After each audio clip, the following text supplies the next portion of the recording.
मनीषा जी, हरियाणा से। राधे राधे महाराज। राधे राधे महाराज जी। महाराज जी, भक्ति मार्ग में कौन कौन सी अवस्थाएं आती हैं? एक साधक वो अवस्था किस अवस्था में है, कैसे जाने महाराज जी? अवस्था को तो वही तो आपसे कह रहे ना, भौतिक बातें बाहरी देखकर जानी जा सकती हैं। आंतरिक स्थिति को जानने के लिए ये लक्षण हम बता रहे हैं, ये जिसके हो वो समझ ले हम परमार्थ में चल रहे हैं।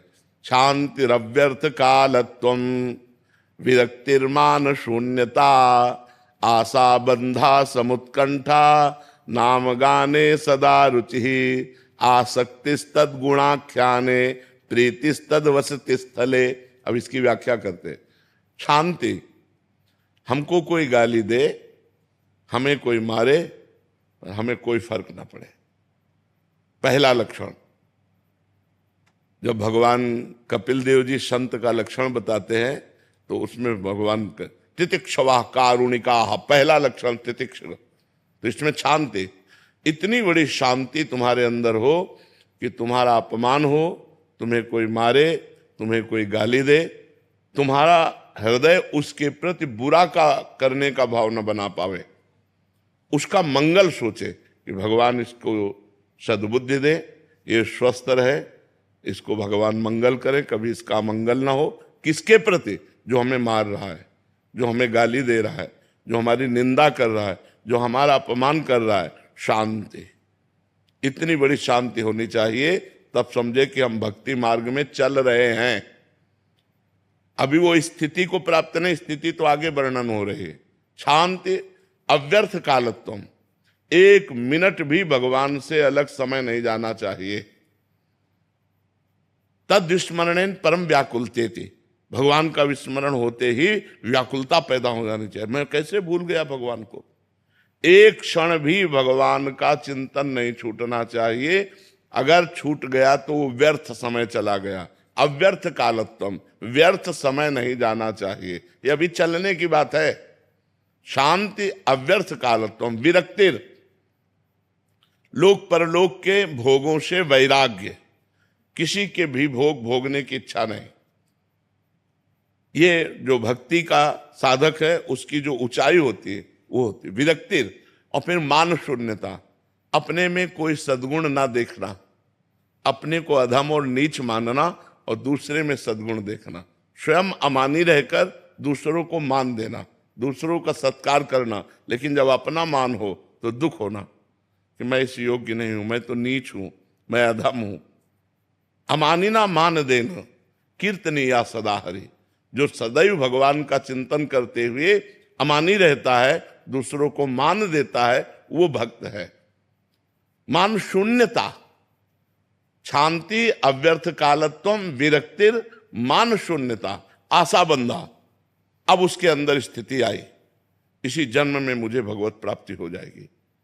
जब ये लक्षण आ गए तो ये लक्षण आ गया, स्थिति आ गई, आशा बंधा, इस जन्म में मुझे भगवान मिल जाएंगे, इस जन्म में मेरा काम हो गया, मेरी भगवत। जैसे अपने लोगों के हृदय में अभी थोड़ी कि भगवान दर्शन ने हमारा पता नहीं कल्याण हो कि ना हो, बिल्कुल अटैची लिए तैयार है, जब बुलाओ शरीर छोड़ो बस गए।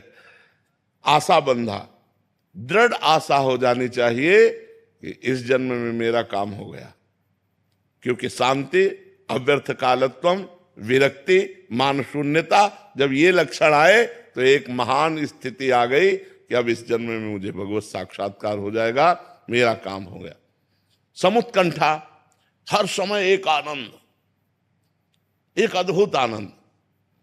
जैसे हमसे पूछा किसी ने कि आपको कैसा आनंद लगता है, तो हम कहा पहली बात तो वाणी से बता ही नहीं सकते, क्योंकि किसी प्राकृतिक वस्तु के सुख को आप वाणी से नहीं बता सकते। जैसे आपको एक रसगुल्ला खवाया जाए, कैसा लगा? आप कहोगे मीठा। कैसा मीठा? बहुत मीठा। नहीं, बहुत मीठा कैसा? तो आप कहोगे खा के देख लो। इसके आगे आप नहीं वर्णन कर सकते। प्राकृतिक वस्तु के स्वाद को भी आप स्पष्ट वर्णन नहीं कर सकते, तो अप्राकृतिक भगवदानंद का आप वर्णन कैसे कर सकते हैं?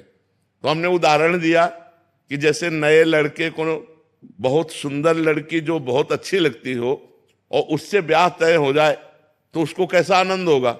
उससे करोड़ों गुना बनकर के हमारे हृदय में आनंद हर समय बना रहता है। इसीलिए किडनी फेल हमको दुख नहीं पहुंचा पाती।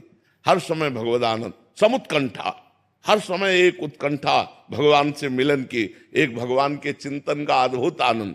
नाम गाने सदा रुचि, भगवान के नाम में इतनी रुचि हो गई कि त्रिभुवन की राज्य लक्ष्मी दे दी जाए तो भी नहीं छोड़ सकता।